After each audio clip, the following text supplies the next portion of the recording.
vigilante el monte con las alas coloradas.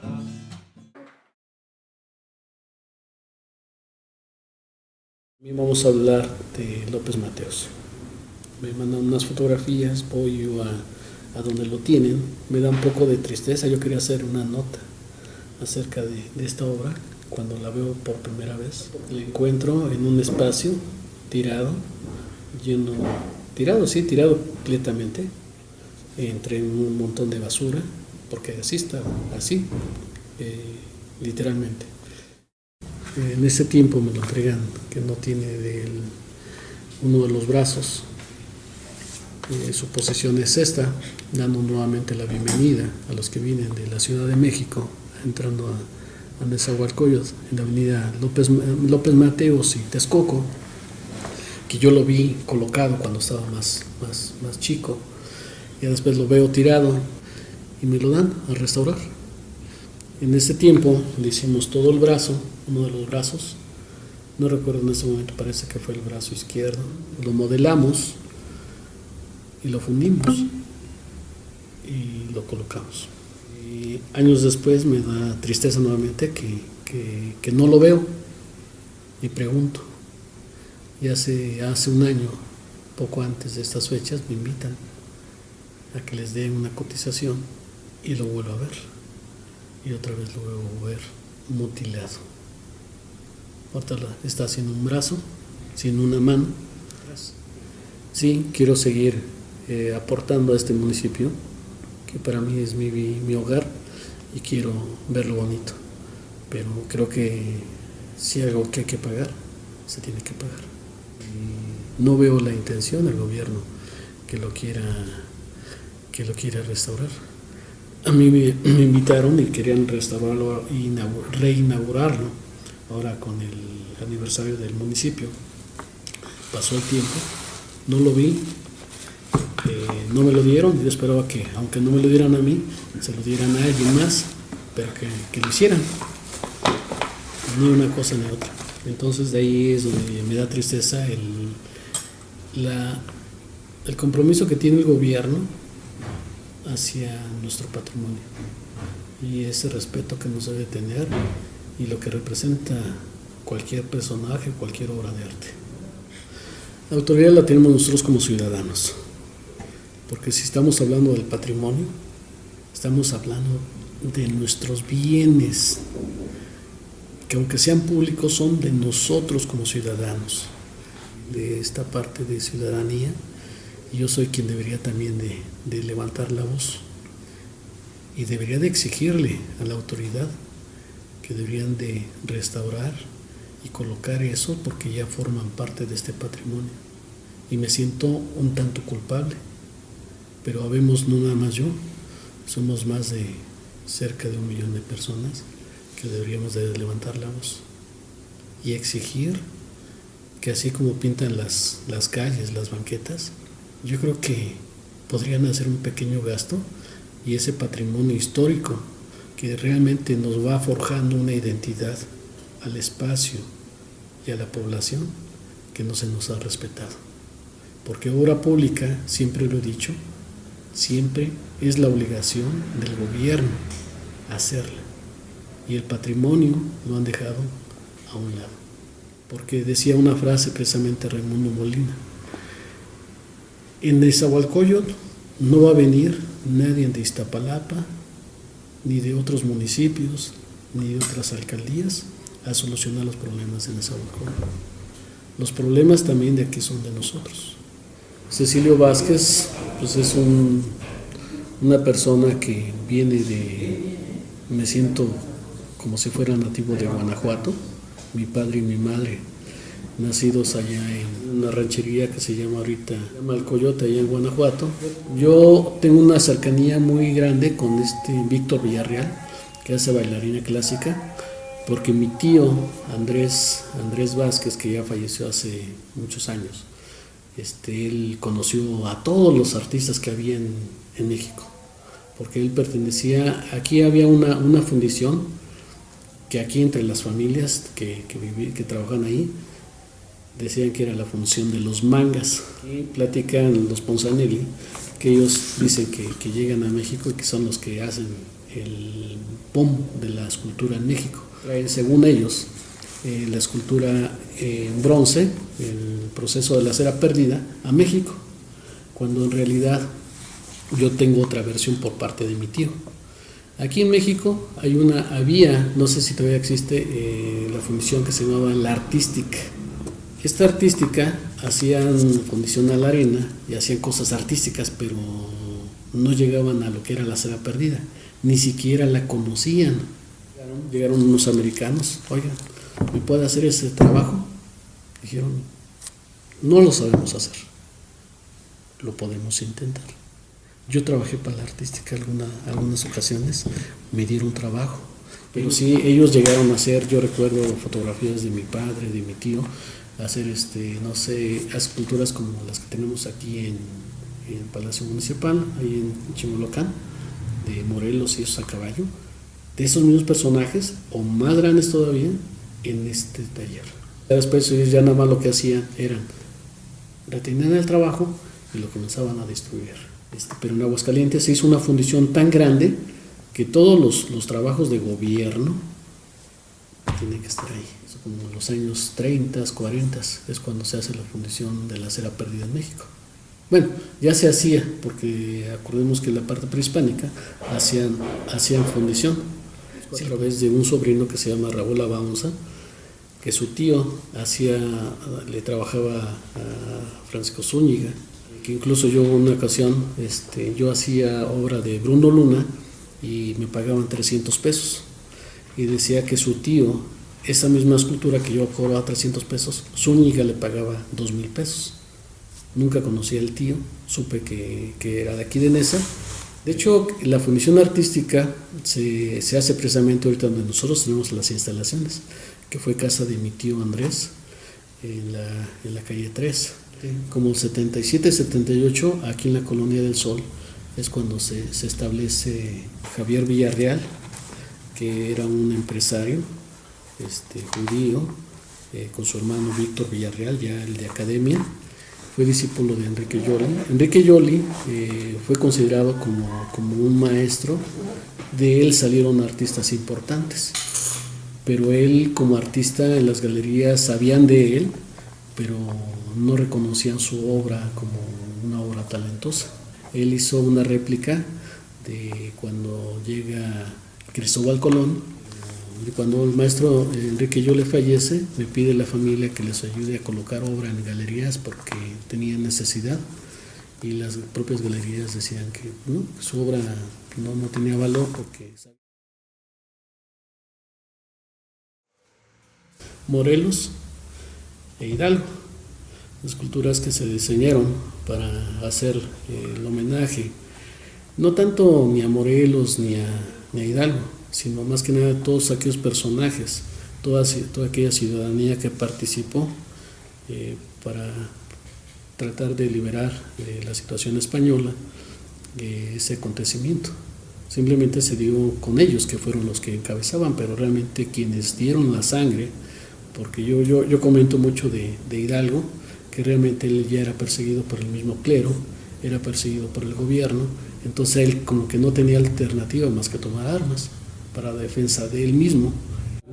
Gracias a eso, pues el pueblo igual se levanta y se une y se logra lo que ahorita podemos estar gozando y platicando ahorita libremente de ello. Pues sí, la verdad sí me gustaría verlas en un espacio público, más que nada como presencia y el recordatorio de un acontecimiento que se dio hace 200 años, que ahorita no podemos verlo, pero seguramente fue sacrificio y una situación de libertad.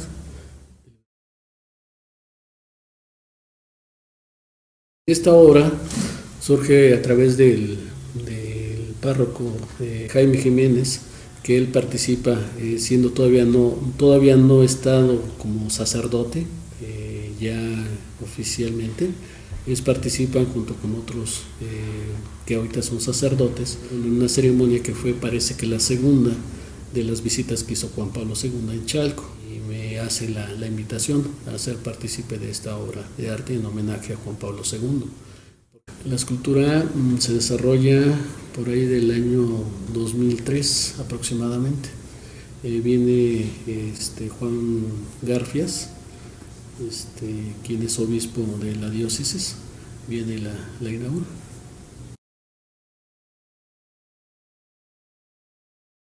Precisamente en el año 2000 me habla por teléfono Juan Hugo de la Rosa, quien en ese tiempo es director de administración. Me habla por teléfono, yo estando de viaje en Morelos, que me pide que se puede realizar una réplica de Nezahualcóyotl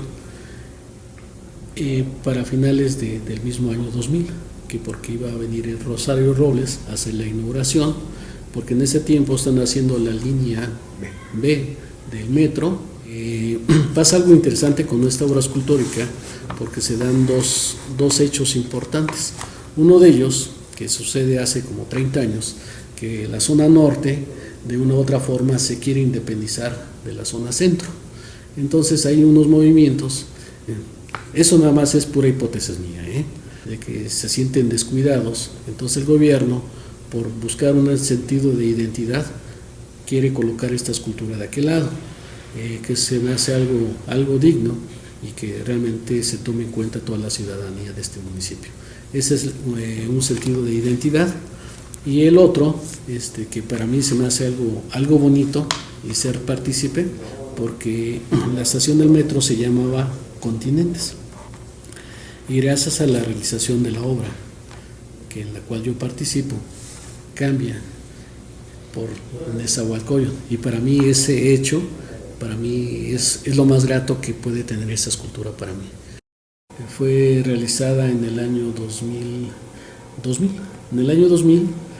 y se inauguró hasta el año 2001. Esta escultura por algún tiempo estuvo detrás de las escaleras del lado oriente de este espacio, pero por ahí sí ya no podría decir qué sucedió con esa obra. Y puedo platicar una anécdota un poco tristona de mi persona, porque esta obra se me manda a hacer. Yo cobro una cantidad simbólica porque yo me siento comprometido por mi municipio. Quiero ser partícipe y ser partícipe de él y engrandecerlo y también embellecerlo, la cual ni siquiera se me paga, al igual que otras obras, a su totalidad.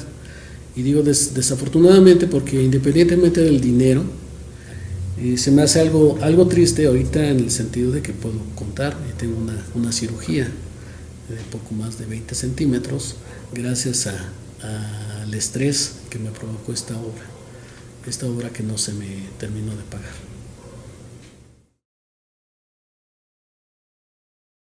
A mí por teléfono, habla aquí a casa de ustedes, contesta mi esposa, dice, está hablando Raimundo, dice, oye, que si necesitas dinero, ¿no? Pues, si estaba yo con un montón de deudas, compromisos que tenía, pues sí necesitaba yo el dinero. Entonces, curiosamente, sé que Raimundo enfrenta al presidente municipal, no recuerdo cuál de los dos Bautista era, y le dice, y curiosamente de la noche a la mañana de ese día recibo 80,000 pesos. 80,000 pesos que extiende el presidente municipal de la deuda que me tenía. A mí me hicieron hacer todo un catálogo para inscribirme como proveedor municipal, y ya después, pues lamentablemente me dicen que quien me va a terminar de pagar es una persona que se dedica a hacer cosas de lámparas. Me vuelve a invitar nuevamente y tienen una plaza que se llama Plaza Defensores de los Derechos Humanos, que ya saben el nombre, ya saben la ubicación, ya tienen el recurso a la mano, pero no saben qué hacer.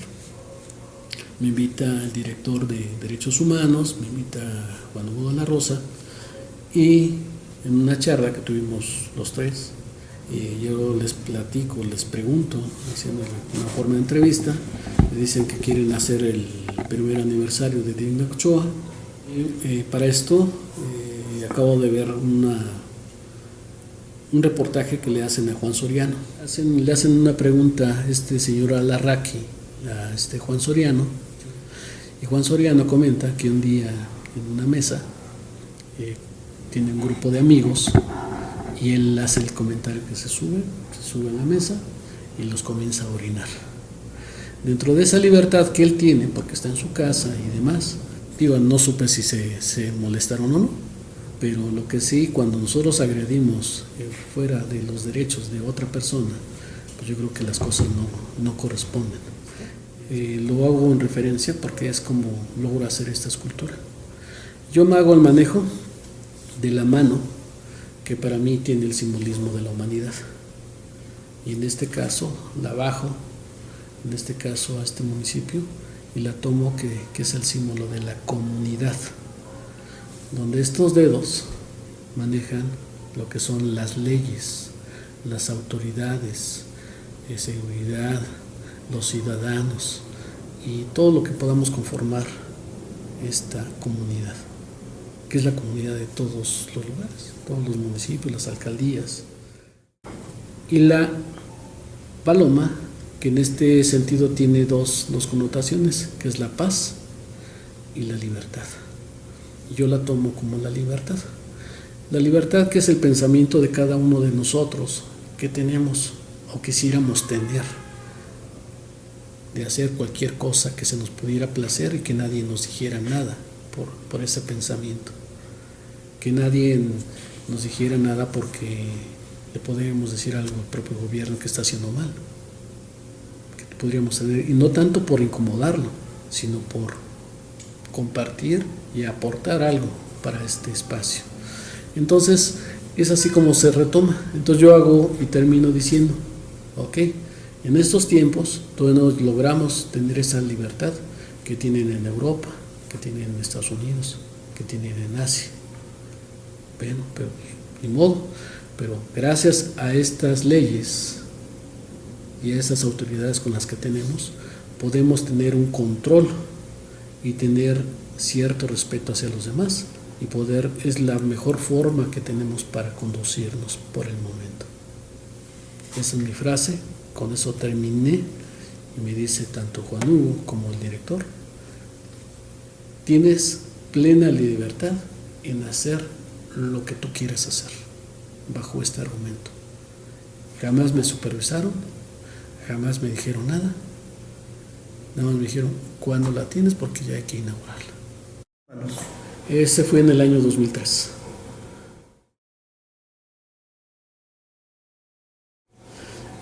Yo estuve trabajando para el maestro Heriberto Juárez cerca de 18 o 20 años.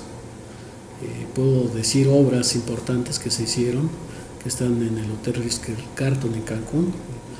Hicimos una obra que era un cilindro en la cual se plasmaba desde el satélite Morelos, situaciones de Mexicana de Aviación, los ingenios que hay en México. Hicimos obra en la Universidad de las Américas, que está en Puebla.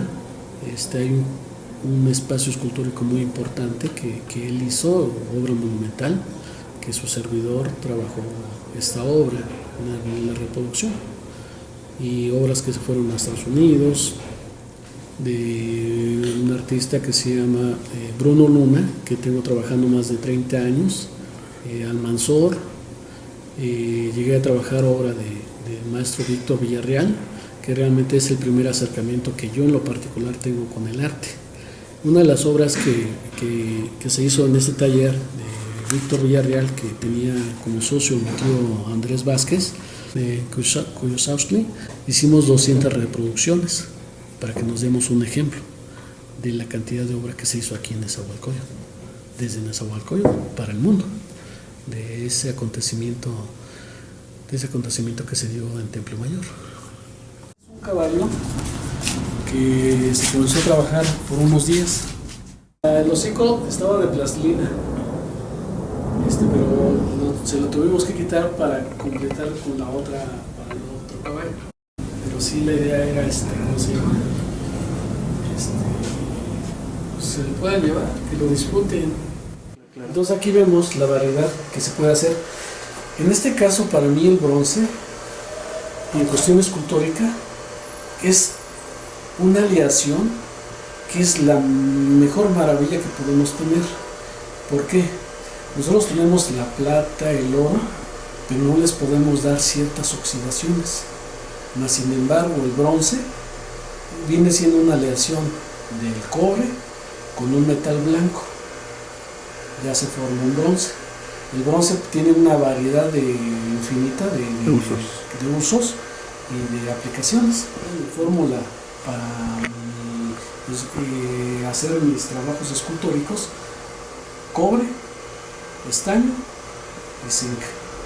El zinc es un buen antioxidante, pero tengo que proteger algo que me debe de permitir oxidar y a veces que no se oxide demasiado. Tengo que hacer un equilibrio en ambas cosas. Es ahí el juego. La fundición para mí es ser como ser un buen cocinero.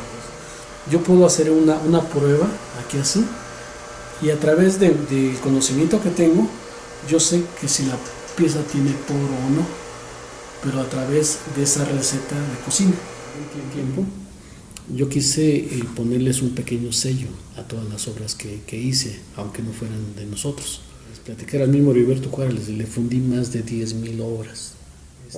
La galería con la que trabajo, tengo la posibilidad o la oportunidad de trabajar obra de Chávez Morado, Sequeiros, llegué a hacer obra de Nishizawa, de Raúl Anguiano. Aquí en ese espacio, en Nezahualcóyotl, tanto en Hidalgo, llegamos a hacer obra en un momento dado de José Luis Cuevas. Aquí en este espacio tuve 2 cuadros de él. Hemos hecho obra de Ricardo Cruz, de un maestro muy importante, fallecido también, que era arquitecto y escultor, que fue Marcelo Morandín. Él quería hacer una obra, precisamente hablando de esto de la paz, quería hacer una obra para las Naciones Unidas, que a final de cuentas quedó aquí, ahorita está en Los Pinos. Hablando de Los Pinos, hicimos también un Benito Juárez, que se fue para Manzanillo, Colima. Fuimos a promover esta obra de Benito Juárez a Los Pinos, y gracias a esa visita logramos que el gobierno en ese tiempo era Cedillo, que también se hizo en el año 2000, curiosamente, junto con el maestro Sergio Andrés Fernández, que este maestro también fue discípulo del maestro Urbina, y el maestro Urbina fue quien hizo la restauración del Ángel de la Independencia después del 57. Sí, hasta allá nos estamos remontando. Cómo una cosa nos lleva a otra.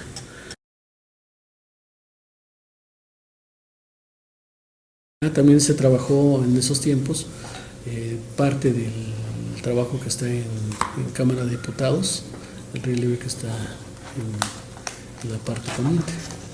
Está la bandera y está un relieve en bronce muy grande. Estoy hablando de que se hizo en estos espacios, aquí en Nezahualcóyotl, parte de esa obra. Les hice aquí a la Universidad de Chapingo unos leones que tienen que ver con Zapata y tienen que ver con el arte francés. En el tiempo de la Revolución, Zapata hace un cuartel en lo que era la hacienda de Chapingo.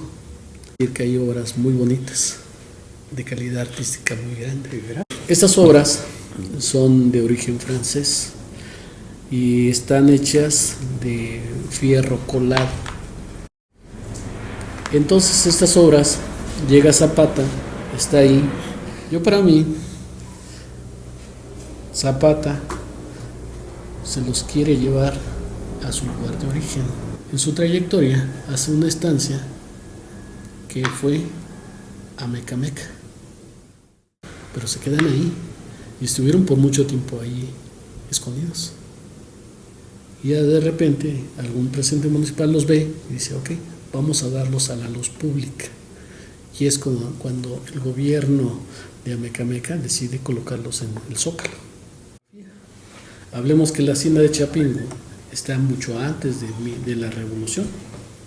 Entonces, sucede que ahí hay unos basamentos vacíos que están ahí por muchos años. Y todo el mundo se preguntaba, ¿y qué había aquí? Y curiosamente, en Chapingo encuentran fotografías de 1890, 1880, quizás, que ya existía la fotografía. Ven que en esas bases existen unos leones. Y ellos comienzan a hacer todos unos escritos, una petición de que haya una devolución de estas obras al municipio de Amecameca, dice el gobierno de Ameca. Quieto, esto ya es parte de nuestra identidad y de nuestro patrimonio. Si los quieres, te doy oportunidad que los repliques.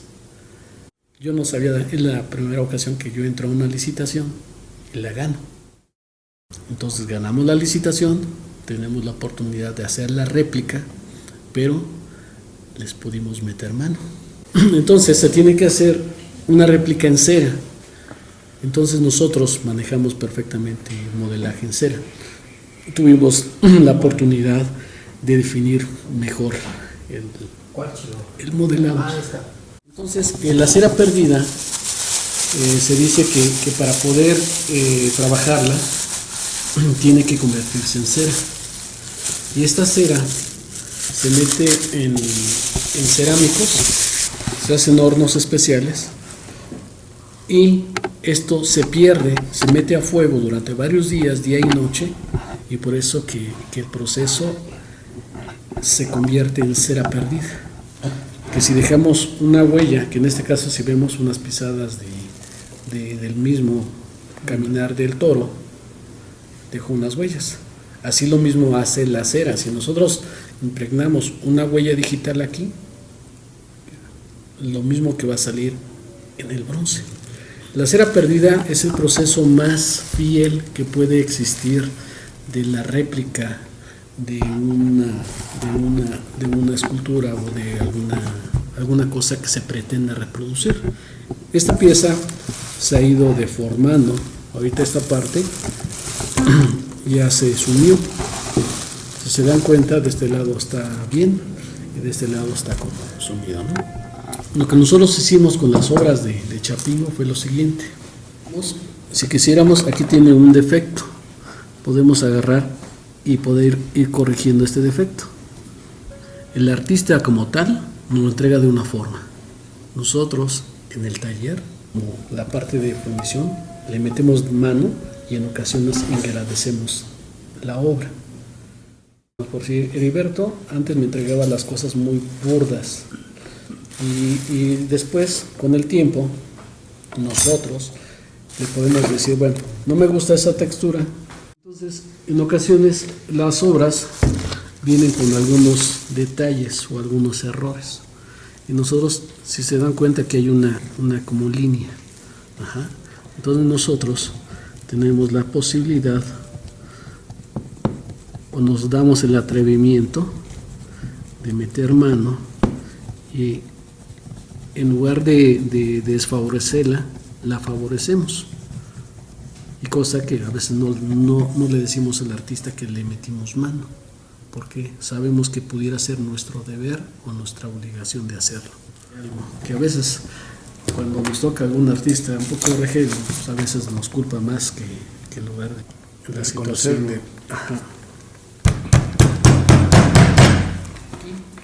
Aquí nosotros lo que hacemos es abrir un poquito y vamos a abrirlo un tanto de aquí hasta acá y metemos la mano para poder darle volumen a la obra.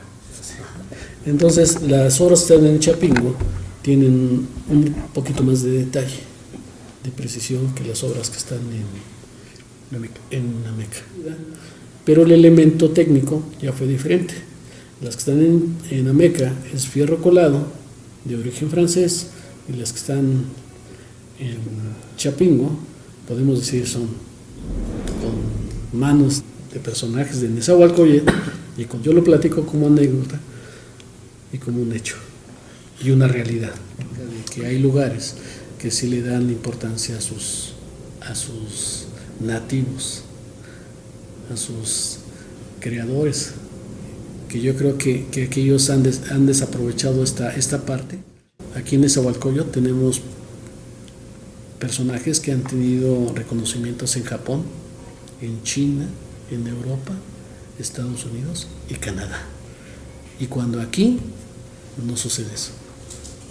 Realmente no conozco un artista que el propio gobierno cobije y le diga, ok, este es mi artista, o este es mi colectivo de artistas, o estos son mis personajes.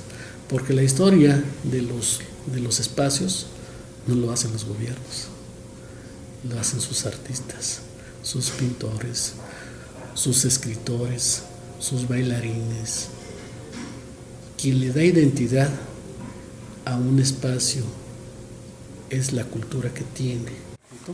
Estaba yo haciendo un escrito de Comala, allá en Nayarit, que todo el mundo agarra y pregunta por Juan Rulfo, cuando realmente él no nace ni siquiera en Nayarit, él nace en Jalisco. Realmente cuando el gobierno le da importancia, hablando de Pancho Cárdenas hace rato, Pancho Cárdenas es un referente en Iztapalapa, y sí está cobijado por el gobierno de Iztapalapa, pero no es el único artista.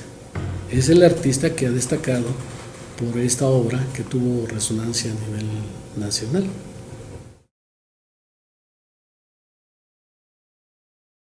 Yo comentaba que hace un tiempo leí un libro de ética. Pues sí, es un poco, de repente a veces un poco triste, porque hay quienes ganan sin meter las manos, sin crear. Un ejemplo, yo he visto que esta obra regularmente se puede hacer en varias técnicas. El hacer esto en bronce de por sí ya es un poco caro o muy caro, entonces eso ya tiene un valor, porque ese es como el dólar o como las monedas.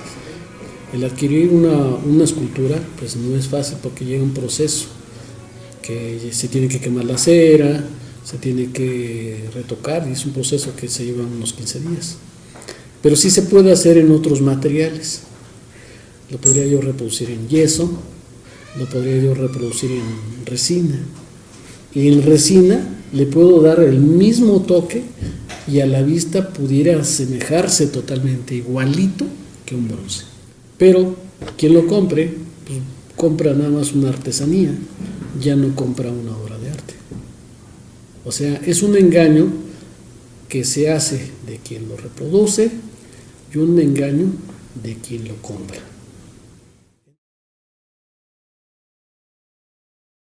Recordemos que cualquier metal teniendo contacto con la humedad se oxida. Se oxida en una forma irregular. Nosotros manejamos la escultura, manejamos tonalidades que se les da a las esculturas, a veces verdes, cafeces. Le llamamos que son oxidaciones controladas, que son a base de ácidos y a base de fuego. Una obra que está en la intemperie pues tiene que tener mantenimiento. Una escultura que no sea de bronce pues regularmente se pinta y puede quedar la pintura una forma permanente mejor, pero en este caso pues se requiere mantenimiento cada 2 o 3 años, según sea el caso de cada escultura y según dónde esté expuesta. El artista debería de exigirle a la autoridad que le diera mantenimiento, ya sea que lo pueda hacer él en forma particular o que el mismo gobierno contratase a alguien que lo pudiera hacer. Y yo creo que sí debería darle mantenimiento, porque a final de cuentas, para mí una obra de arte, ya sea un mural o una obra escultórica, es el patrimonio que tiene la ciudadanía, y ya no es propiamente del mismo gobierno, sino que debe de ser exigida por el artista, debe de ser exigida por la propia ciudadanía, y el gobierno lo debe hacer cuando menos por imagen pública, que hablara bien de él.